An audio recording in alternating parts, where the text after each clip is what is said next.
You know, San Sebastian, it's kinda mid. Hello. For denouncing the peak game design of San Sebastian, thy punishment is 20 rounds on this map. No! San Sebastian is perhaps the most straightforward, simple, and the shortest map in Guts and Blackpowder. Except not at all. It is the largest map in the game with multiple respawn points, multiple holdout sections, 2 NPCs, takes around 20 minutes, and many objectives. Thankfully, Game 1 was an almost perfect example of how San Sebastian goes, and this will be the only match where I go in depth on how San Sebastian plays out. You start at the top of this fort, where you open this gate, walk down some steps, enter this little funhouse full of 5,000 bombers, blow up a shed, take some planks for a said shed store, lay it over a spike trap, continue walking, fight off a million runners, resurrect the fallen, and then here's the fun part. Bring up a platform to bring up 3 barrels, roll the barrels to the wall, blow them up, lower the platform with somebody on it, put a hay bale on the platform, bring up the hay bale, roll the hay bale down, and land on it to proceed through the town. Then you fight the horde, go on the rooftops, resurrect your buddies again, go through the fort, then you meet Barry. He alerts a ship and says the lines. Hello. I think I got the attention of that ship over there. I can lower this platform and get us down there. Hold tight until I can bring this platform back up. He brings up the platform as you and your teammates are hopefully camping the zombie spawn. Dirty campers. He gets killed, someone takes his place as a sacrifice, and a little boat picks you up, and the day is saved. Unless you were being bad at die, but that's a different story. So yeah, game was a victory, making the win-loss ratio 1. Alright, next game. Now, let's go practice medicine. Overall, game 2 was a pretty standard San Sebastian match. I played as the medic, healed some people up, and got to use some of those amazing British voice lines. Let them grab you! We need a barricade! We need a barricade! We need a barricade! We need a barricade! Overall, I really like the extended surgeon's kit. Sure, it takes more time to set up and replaces your box of bandages so you can't heal yourself. But, you know, carries more supplies, takes less supplies to heal people up to the max, and yeah, it's pretty good. And since Barry was being an idiot and didn't bring weapons, he easily gets killed by zombies, and then a bomber explodes, leading me and this other guy to sacrifice ourselves. Thankfully, you still get paid if everybody else survives and you sacrificed. For game 3, I was playing as an officer, and I had a little close call in the funhouse of bombers. And hey, this guy was using an extended surgeon's kit. Good job. And me and my comrades, we charged those zombies like you guys charged to hit the subscribe button. Of course, that doesn't actually happen. But you can change that by liking and subscribing down below. What am I doing anymore? Yeah, unfortunately that's just how the algorithm makes me survive, but subscribing and liking helps out a ton. Anyways, paid my respects for those who died for Saint Sebastian, and we successfully charged out of there, making Game 3 yet another victory. I started Game 4 and... Hey, wait a second. You joined at a respawn point and aren't playing the whole map through. You can't do that. Well, it's taking forever to find a match, and starting at a respawn point might mix it up a bit. So shut up. I was playing as the Portuguese and with a rifle because, well, even with the changes to the rules, it was still taking a while to find a match, so I was trying to mix it up every time. And when using the... oh my gosh, that's a lot of lag. Jeez. One must imagine Colton Park with a good internet and an actual upload schedule. You know, I actually kind of like the rifle. Even if some people don't like it, I still like it.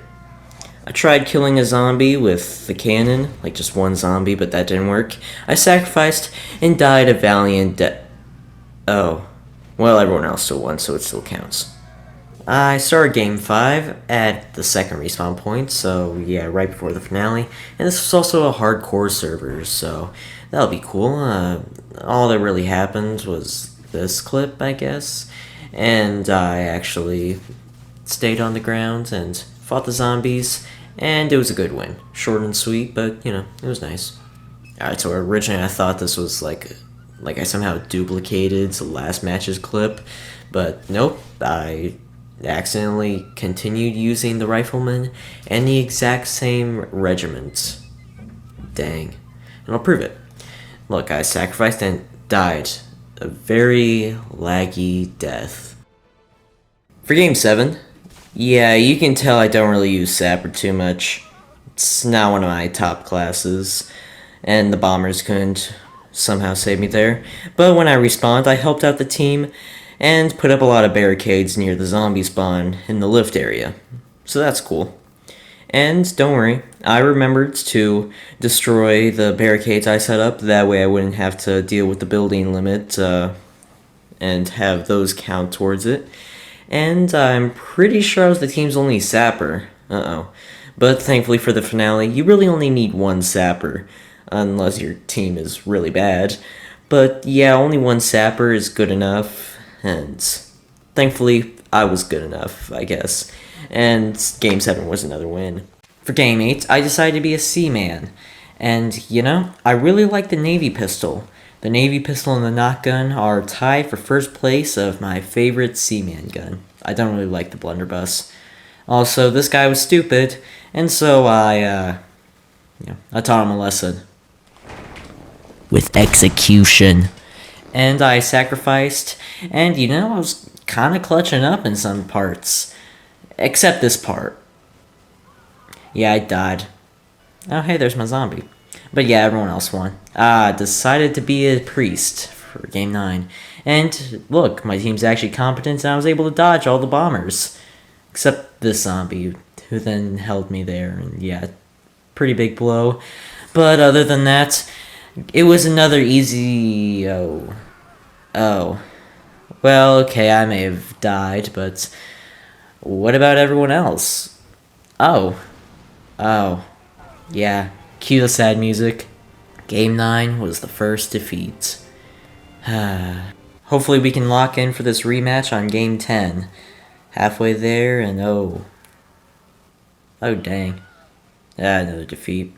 Also, since it's in the channel's roots, most of you guys are from this video, and so I decided to change up some of my cosmetics for Game 11. That way I could emulate how I looked in those two videos, the Hardcore and Pike one, and yeah, use the Pike and try to recreate this iconic shot from my iconic video. I still kind of like the Pike. I really don't like how it slows me down when I hold it, but yeah, Game 12, another victory. Let's go. We go in OG for Game 12. I equipped the Musket, Saber, default cosmetics, and the default regiment for France.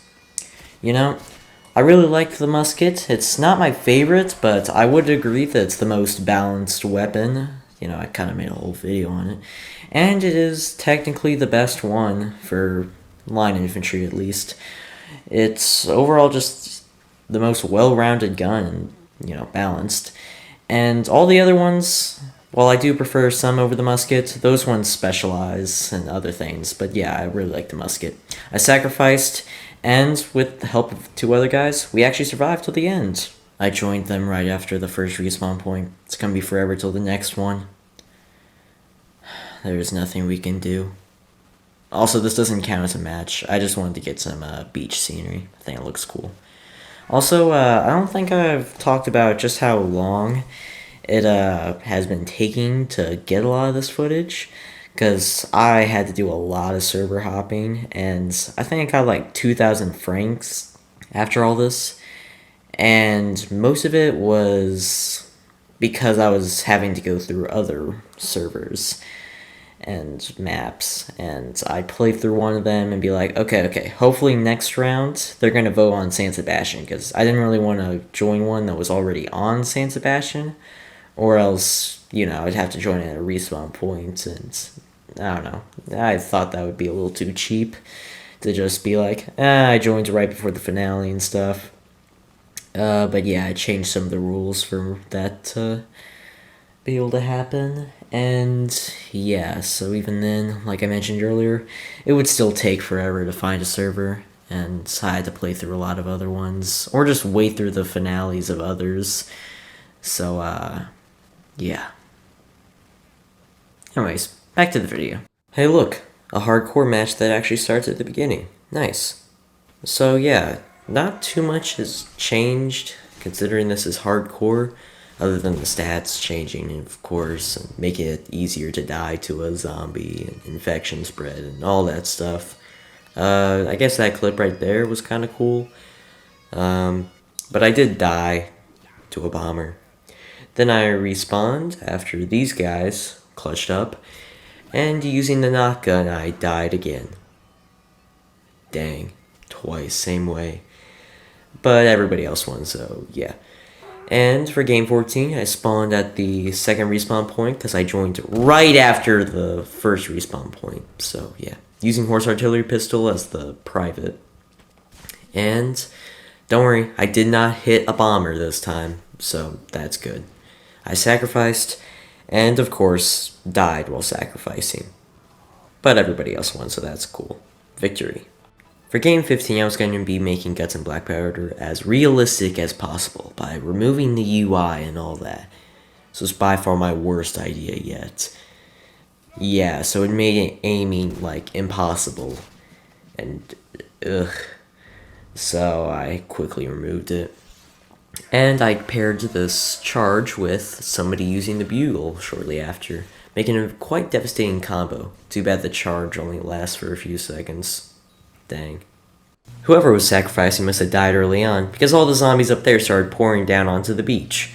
It was quite brutal, had a lot of kills, and had to save a lot of guys.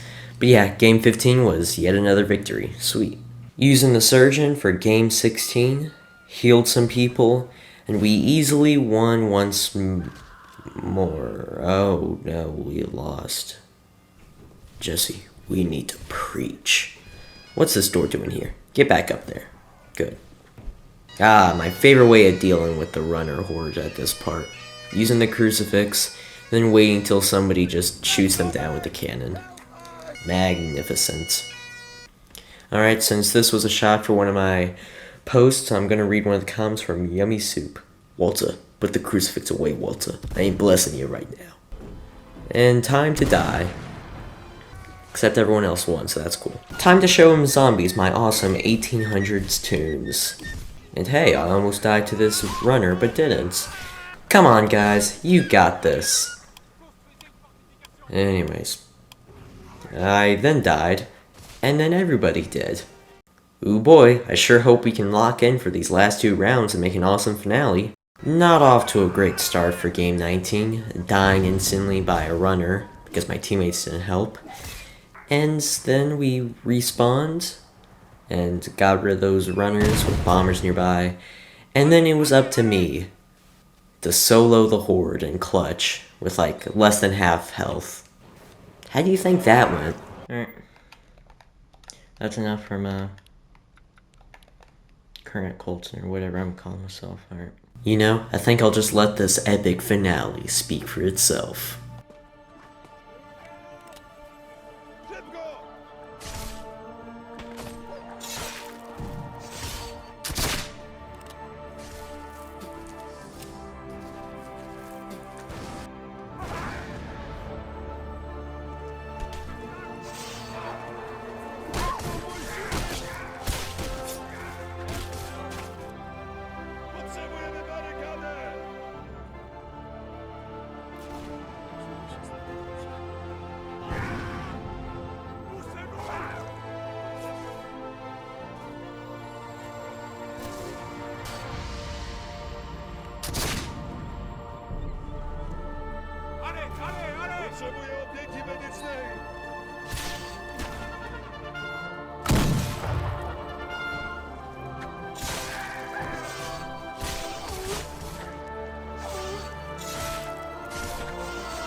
Huh. You know, maybe not everything has a climactic ending. Well, if you enjoyed watching me suffer through Barry's torment of 20 rounds of San Sebastian, then please consider subscribing and hitting the like button. It might be a while before I try to do something like this again, but if I do, then, well, it will also take me forever to make. So yeah, thanks for watching. I'll see you in the next one. Have a happy Thanksgiving or holidays or whatever. And goodbye.